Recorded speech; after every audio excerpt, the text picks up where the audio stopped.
کہتے ہیں رات کے سنسان راستوں پر اگر کالی بلی نظر آ جائے تو سمجھ لو یہ معمولی اتفاق نہیں ہوتا بلکہ ایک ڈراؤنی حقیقت تمہارا انتظار کر رہی ہوتی ہے۔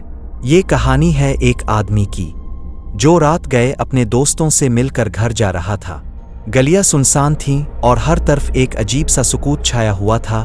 بوڑھی عورت، کمزور کپکپاتی آواز، بیٹا اس گلی سے مت جانا، وہاں ایک کالی بلی رہتی ہے جو جسے دیکھ لے اس کا پیچھا کبھی نہیں چھوڑتی۔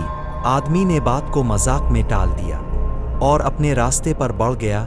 چلتے چلتے اچانک ایک کالی بلی اس کے سامنے آ کر بیٹھ گئی، آنکھوں میں ہری چمک جیسے اندھیروں کو چیر رہی ہو۔ آدمی سرگوشی، ارے راستے سے ہٹ جاؤ۔ آدمی نے رخ بدلا، لیکن حیرت، ہر بار وہی بلی اس کے سامنے موجود تھی، جیسے وہ پہلے سے جانتی ہو کہ وہ کدھر جانے والا ہے۔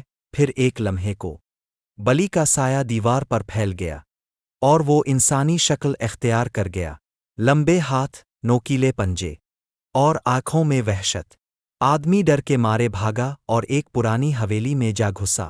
وہاں دیواروں پر بلیوں کی پرانی تصویریں لگی تھیں اور اخبارات کے تراشے جن پر لکھا تھا اس گلی میں لوگ غائب ہو جاتے ہیں۔ کمرے میں اندھیرا چھا گیا، صرف ایک دیا جل رہا تھا، اور پھر وہی بلی آہستہ آہستہ اس کے قریب آنے لگی۔ ڈر کیوں رہے ہو؟ میں تو تمہارے ساتھ گھر جا رہی ہوں۔ آدمی کی چیخ اندھیروں میں گم ہو گئی۔